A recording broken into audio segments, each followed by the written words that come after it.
Hi guys, good morning. तर आज होतं कॉलेज नाही असं मी बोलणार आहे. कारण आज पेपर होता 12वीचा पहिला. सो आमच्या कॉलेजमध्ये ते सिटिंग अरेंजमेंट होतं सर्व म्हणून मग आम्हाला त्यांनी आज ऑफ दिलेलं. पण आज असं अजिबात वाटत नव्हतं, की कॉलेजचा ऑफ होता. आता गाईज तुम्हाला खरं सांगू का, माझ्या माईकची चार्जिंग गेली होती म्हणून मी थांबवून घेतलेलं आणि माझा डोळे लागलेले. कमीत 20 मिनिटानंतर मी उठलेली आणि आता परत व्हॉईसमध्ये जेवढं तुम्हाला बघायला सोपं वाटतं ना, तेवढं अजिबात नसतं आम्हाला करण्यासाठी. कारण इतकं स्ट्रगल आणि सध्या तरी खूप मला करावं लागतंय. कारण एवढं हेक्टिक डे पूर्ण शेड्यूल बिझी असतं. त्याशिवाय मग रात्री एडिट करून सगळं काही करा, आवरा वगैरे.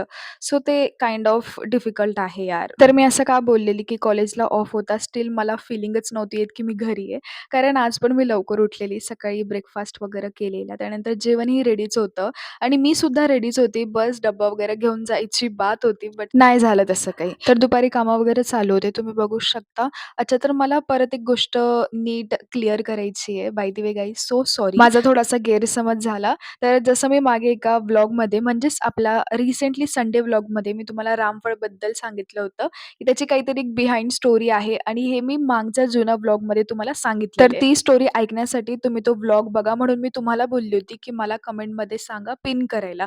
बट ॲक्चुअली तुम्ही विचारलं पण मला, बट मी सांगते, की ते थोडंसं मला मिसअंडरस्टँडिंग झाली. तर ते फळ रामफळ नसून तर कवठं आहे. मी कवठाबद्दल बोलत होती, पण मला ते समजलं नाही, की रामफळ आणि कवठं हे दोघंही डिफरंट फ्रूट आहे. तर आय होप सो तुम्हाला समजलं असेल. तो थोडासा गैरसमज माझा आणि म्हणून मी त्या कमेंटचा रिप्लाय नाही दिला अजून. तर हेच कारण तर आता तुम्हाला हेही तेव्हाच समजेल जेव्हा तुम्ही तो कवठावाला व्लॉग बघशाल. तर त्या व्लॉगचा नंबर आहे 179 सो जाऊन बघा, मग कळेल तुम्हाला. अच्छा, तर मला ना आज घरी जायचं होतं म्हणून हे डायरेक्ट असं दृश्य दिसत असेल तुम्हाला. मी घरी गेली होते. का गेले तर ऑब्व्हियसली माझं भरपूर काही सामान तिथे आहे. सो मला जे कधी पण काही लागलं तर मी लगेच जाते आणि घेऊन येते परत. तर थोडा वेळ थांबले, बसले, खाल्ले-पिल्ले, गप्पा वगैरे मारल्या मम्मीसोबत आणि परत यायला निघाले. आणि असं बसता करता तर अर्धा दिवस तिकडेच निघून गेला. यायला मला पार इव्हनिंग झाली होती. सो येताना खूप दिवसानंतर मी पाणीपुरी खाल्लेली आणि मग पेट्रोलही भरलेलं. सो या असा होता आजचा दिवस. भेटूयात उद्याच्या व्लॉगला. Bye bye. Good night.